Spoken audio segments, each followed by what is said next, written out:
Hello, everyone, and welcome to the Uplifting Impact Podcast. I'm Deanna Singh, And I'm Justin Ponder, and we're with Uplifting Impact.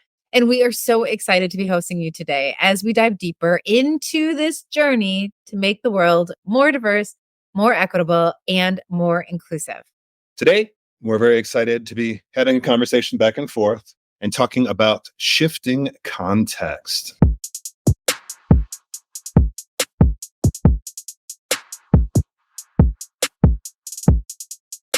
So, Deanna, can you help us understand the context for shifting context? When we mention this, what contexts are we talking about, first of all? So this is probably the number one question that we are getting right now, and it's not new, right? I think maybe the volume has gone up a little bit. But it's not a new thing. And the question really is like, what do I do in the midst of all the things that are happening all around me? How do I actually deal with all of these changes? Like, what does one do to manage that? And I think that one of the things that we keep trying to remind people is that it's not new.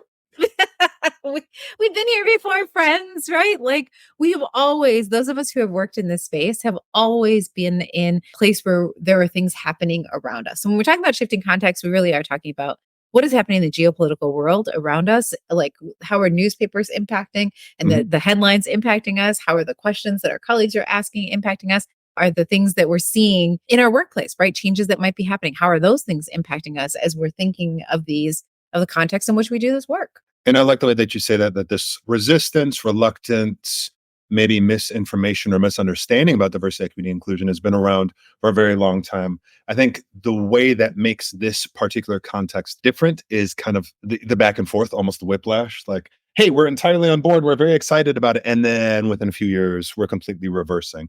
So I think how extreme and magnified opinion about it has been and how quickly that has shifted, I think it's a surprise for some folks. And what do you think are some of the I think most? also the volume. I mean, I Oh feel yeah, like the volume is like yeah. so loud. We don't even watch the news on a regular basis. What we like to do is read the news, right? So Mhm. even in like that, right, reading the news, I just feel like there's so many headlines. And I don't know if it's because of the algorithm and what I do and the work that I'm in, the research that I do that I'm seeing it, but I'm like, wow, there's a lot of headlines as it relates to what's going on in the diversity, equity, and inclusion space. I feel like the Yeah, volume is just turned up, even when you're reading, not yeah. not even watching television or listening to the And that's radio. and that's a great point because I think perhaps one of the greatest difficulties of DEI for a very long time was no one paid attention at all. Uh-huh. Like, so now all of a sudden, like summer 2020, like, oh my goodness, there's attention. And then maybe a lot of support in many different organizations for a couple of years. They're like, oh, that was very surprising and very new. And Mhm. then to see so many of those things scaled back so quickly. And what do you feel are some of the primary motivating forces that are causing the greater volume, the greater response, and maybe some very passionate responses to this work? What are some of the causes or concrete things that you see? That's a great question. I mean, I think that there's a couple of things that are happening. I think it'd be unwise for us not to acknowledge the fact that we're in an election year. And during an election year, all topics, right, that people have decided are going to be part of the conversation are going to be elevated, right? And there's going to be more noise around them. This happens to be one of the topics that I think a lot of politicians are talking about, thinking about, trying to get their constituents to buy into. And so, for that reason, I think that's one of the things that's happening that's made the volume go up. I think another thing is some of the stuff that is, happening. I think the Supreme Court, the recent Supreme Court case was a moment where people were shocked, Yeah, and right? by that, I mean the Students for Fair Admissions versus Harvard that effectively said affirmative action programs that considered, in that particular situation, considered racial identity as part of admissions was unconstitutional. Yeah. And, I think what's interesting is that in this space, if you really think about the sector, it is still relatively new. And so in this space, there's a lot of people who are trying to understand like what they can do, what they can't do. And so Right.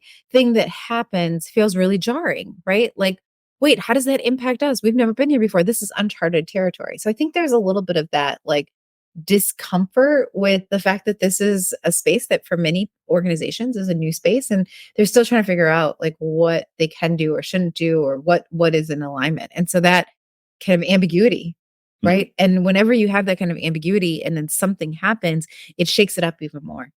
And I think those two things, SFFA versus Harvard, and then the election year, presidential election year cycle that causes big cultural issues to take a front stage. Those are two very big things. But I think the third thing that kind of undergirds all of it is increasing diversity at all. Like Yeah. we hear lots of people talk about like, so what should I do with my DEI program? And there's lots of articles. Is DEI going away? Is diversity going away? I don't understand the question. It's here already. We can see it. People come from different social backgrounds along the lines of race, sex, gender, sexual orientation, age, nationality, religion, disability, family care status, and military veteran status. Those things exist Mhm. and they are increasing. They are increasing in a world where, hey, I've always been the head of generic industries, a very large company. We were always a big fish in a small pond, but now there's all kinds of big fish and all kinds of ponds getting smaller. And in order for me to remain viable, I have to all of a sudden engage with customers, business partners, employees from social backgrounds I've never had to consider before. And in the age of technology, where we can have remote workers working anywhere at any time, diversity is a reality and it will to increasingly become more diverse. The question isn't, is DEI going away? It's what are organizations doing in order to embrace and adapt to an increasingly diversifying workforce, customer base, and business partner pool than they've ever had to deal with before. So those are things that I think are driving the anxiety. If, hey, I'm dealing with a business world, my business does not look like it did for the past 20 years, or how I trained and expected it always would look, that's going to drive anxiety and amplifying SFA versus Harvard or the election cycle kind of cultural arguments about DI because the world is different than what a lot of people thought it was and it expected it to become. Yeah. I mean, we talk about this a lot, but I think there's this undergirding of fear, Yeah. right? I mean, again, going into something that's unknown that I haven't experienced before, and how do I manage that? How do I handle that? And how people respond to that, and kind of what is considered a normal response to this. And one of the normal responses to fear doesn't even have to be in the DEI space; it could be in anything, right? Is to retract. Yeah. One of the things is to try and go back to where your comfort level is. Hmm. And to kind of insist that the change isn't happening or that the change is Yeah, temporary denial. or the change is unnecessary. And We call that status quo bias, don't we? yeah, we've done a lot of work in this space. We've done a lot of work working with people who maybe aren't necessarily the leaders in their organizations, people who are often considered hourly employees, individual contributors, entry level employees, who, when we have conversations about this, there gets to be a certain amount of sometimes anxiety and fear and backlash. This is a political agenda that does not align with my values. That's what we see a lot of times. However, when there's deeper conversation, I do find that core of anxiety Yeah. of if you think about the history, if we just take it along the lines of race, if you think about the history of racial segregation in the United States, its long going legacy is we keep people from knowing about each other. We keep people from knowing different experiences. And you can see a lot of things happening in the educational space about what can be taught and what should not be taught, where we have a lot of people. I grew up thinking the world was this way. And I grew up in a place where everyone was like me. It was maybe smaller, it was maybe rather homogeneous. So then all of a sudden to become maybe in your 40s and be told, hey, the whole world is changing. Here's a whole new Yeah. set of values. One of the most difficult lessons that we talk about for people to wrap their head around is I don't have to know about all these things. I don't have to know about intercultural competence or intercultural humility or pluralism or perspective taking. I don't have to know about all those things because at the end of the day, I treat everybody with respect, which means I treat everyone the same, which means I treat everyone how I want to be treated. And what becomes very difficult to say, well, what about treating people how they want to be treated? What does it mean to practice the skills, the empathy, the listening, to adapt? And I think sometimes it can be very easy for people who've had a lifetime of doing that, whether in a rather diverse population or have training in this perspective or have cultural and ethnic backgrounds where you've already had to do it, becomes easy to judge that as resistance. Whereas Mhm. in conversation, I hear a certain amount of anxiety. Like, I don't know if my background, my life, where I grew up, gave me the training that I might even want to have to adapt as much as all of a sudden the world is calling on me to do. And I'm So I just going to think, make this real personal. Let's think of an environment where Deanna would be completely out of sorts. yeah, There's many, right? But if all of a sudden, like my entire life, I was taught how to work in a big organization in a big city, with lots of people who are coming from different backgrounds. And then all of a sudden, you put me in the opposite. You put me in a really small town with a couple hundred people. And I was doing something, that was super manual. Like I was working on a farm or I was doing something like that just completely took me outside of everything that I've been trained on. And then all of a sudden it was like, hey, Deanna, you should know like about how to harvest this, or you should know about how to plant this seed, or you should, right? That would induce a lot of anxiety in me because I'm the type of person who wants to do well. It wouldn't be coming from a place of like meanness or a menacing place. It would be coming from a place of like, wow, I'm overwhelmed and I want to do this well. I like to do things well and I don't even know where to start here. And there's an assumption that I already know these things, right? So it doesn't take a hard stretch for us to think about how unnerving that whole yeah. experience could be and having some empathy too on like, wow, this is completely different than everything that than what I've been taught. And I feel like that experience, right? And helping people bridge that experience, that's really what our job is. Like our job is to help find ways to allow for people to see like it's okay, Deanna. Like, yeah, you're farming, but we're going to help you with the seed. I'm going to show you how to do it. I'm going to, help you find the ground that it's going to go on. And I'm going to be a safe place where you can ask questions about how you harvest or Yeah. whatever. I'm trying to, that's the end of my analogies with farming. But I like But you see even, what I'm yeah. saying? Like, it is like core to who we are as human beings. And so if we could just think about ourselves as being out, or like not comfortable, or like Yeah. you're right. And we kind of put ourselves in that situation, then it's easy for us to see how other people who are already in that situation because of what we talk about are feeling. And I think you mentioned about having safe space to process these ideas. I think it's important to note that in the age of technology, and especially in the age of social media, it becomes very easy to think that we are reflecting when we are actually distorting. When the only conversations that many people are having about diversity of any kind, equity or inclusion, aren't about open minded exploration and consideration of its benefits to everyone. It is already coming in with preconceived notions about a moral judgment of what the world is and how it should be. And so it's already an antagonistic space. And those messages are amplified where it becomes hard to reflect and see things as they are, as much as interpret the world through my lens and how I want it to be. So I think that's important to note and to understand where people are coming from. The way it's been politicized, as opposed to revealing the ways in which an inclusive culture benefits everyone. There's always people from different social groups for which the traditional ways of doing everything, one size fitting all, does not work. Doesn't work.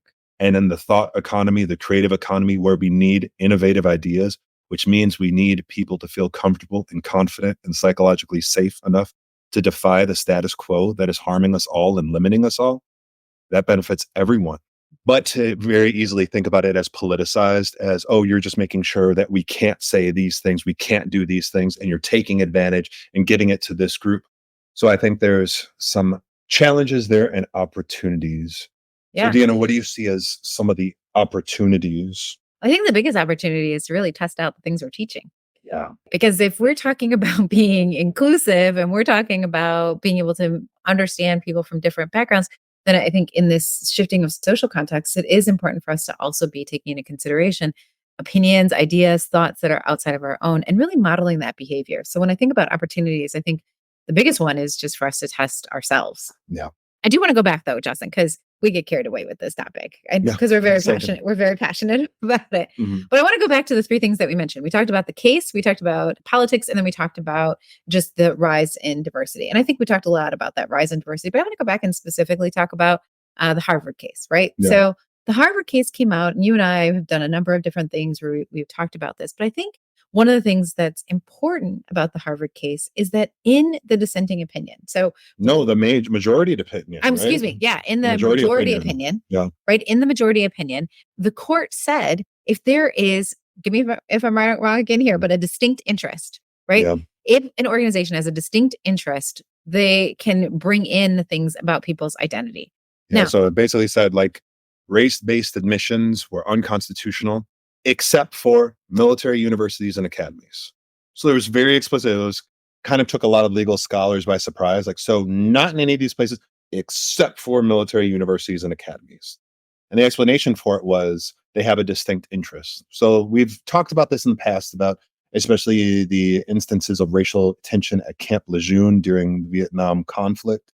And what they found there was a disproportionate number of the soldiers were black, especially active soldiers who were going into the worst of the battle, while their leaders were white, caused racial tensions that caused all this violence. They said, hey, we need leadership and an organization to understand and reflect the communities we engage. So if you have black soldiers, we should have black leaders who can understand them.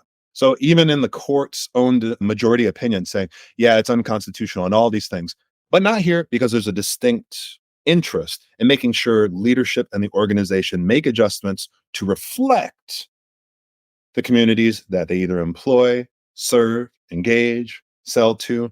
You start to see the logic here. yeah.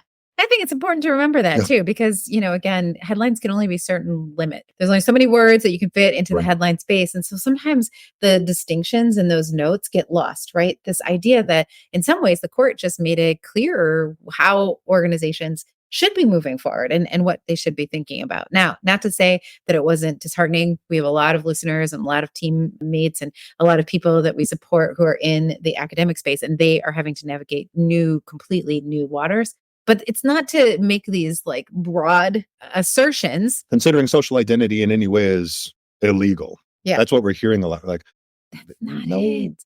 or DEI is unconstitutional. Like, no, No. it even says in the majority opinion, unless distinct interests. Yeah. So I just think it's important for us to recognize that one of the things that we have to do, and one of the things that you have to do when you're a leader in this space or you're a thought leader in the space, is you have to actually get back to the facts and not get lost in all the hyperbole. Is that the right word? Hyperbole? Yeah. Ooh, that's my big word of the day. But you can't get lost in that, right? Because if you get lost in that with everybody else, then you're not actually leading. Then you're just following what's being put out there. And so the one thing I would encourage people to do is actually get to the core of the information. Like, how many people are out there making comments about the case and haven't read it?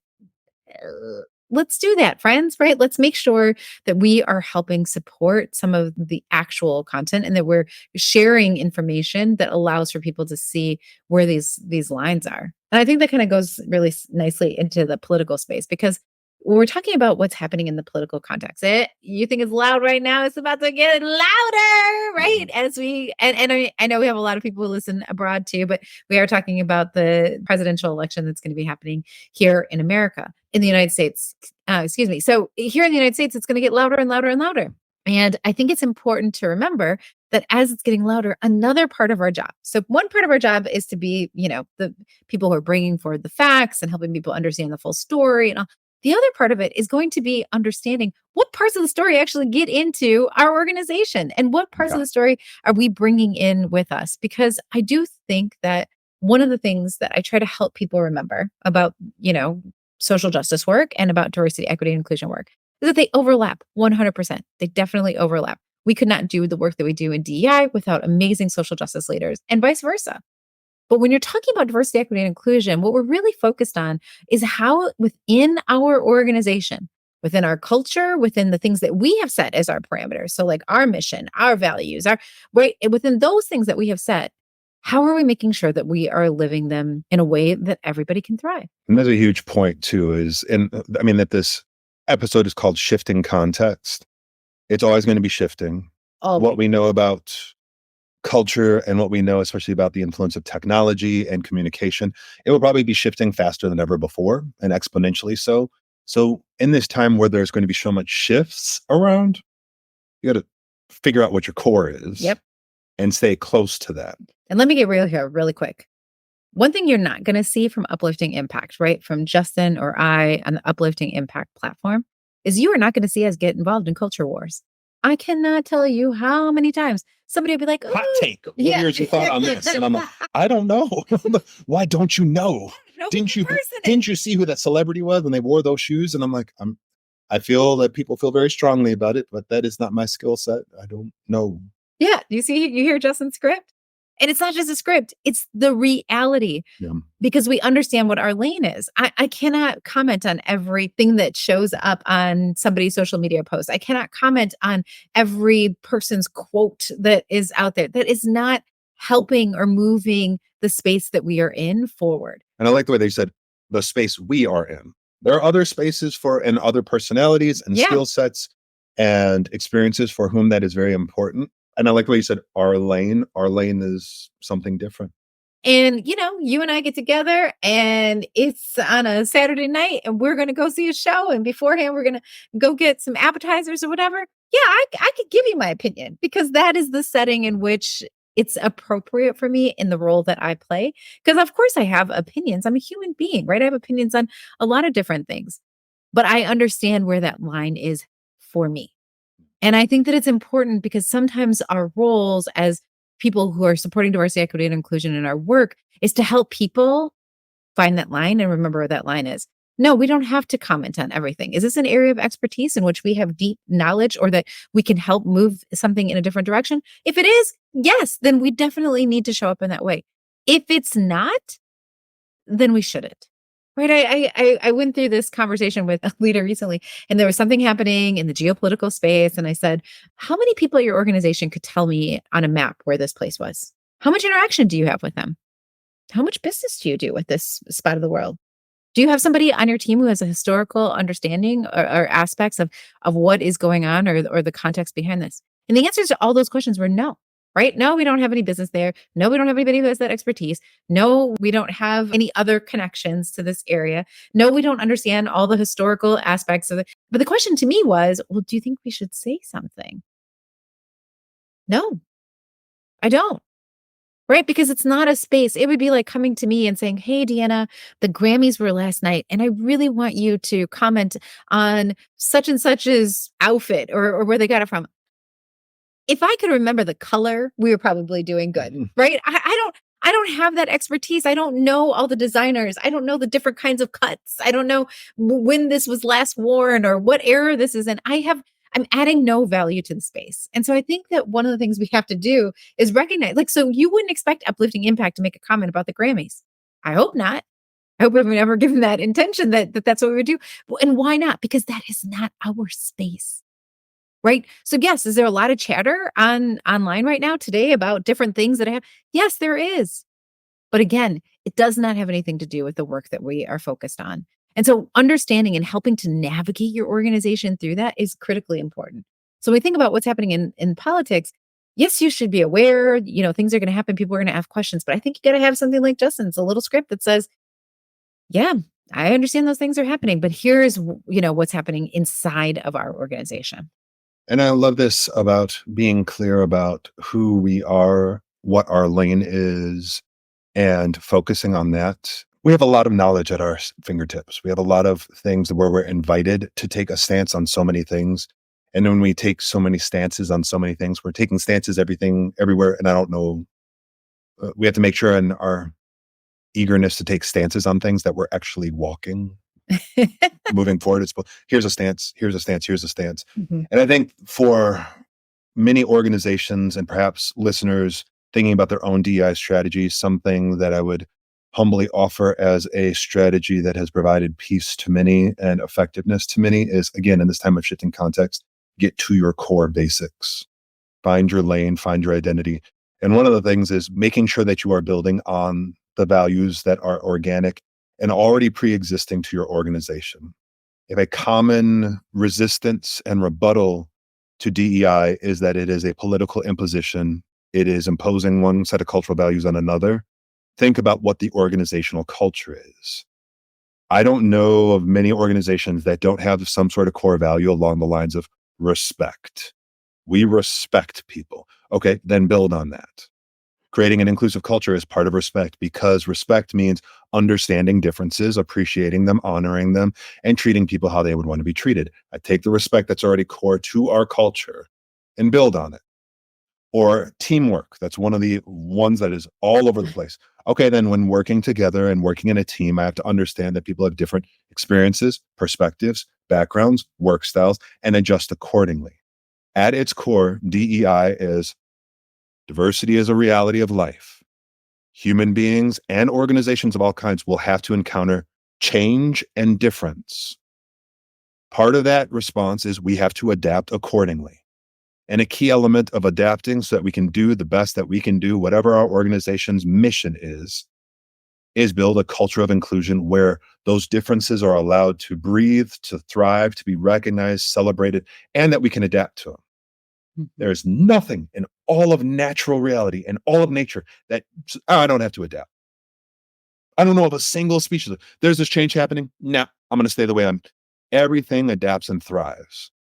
At its core, the most effective diversity, equity, inclusion programs are we understand change, we understand difference, we know we have to adapt. Let's create a space in which we can do that well to the benefit of all and to the organization and its mission. And I think that really goes to the third thing, we had mentioned earlier, which is this idea of diversity.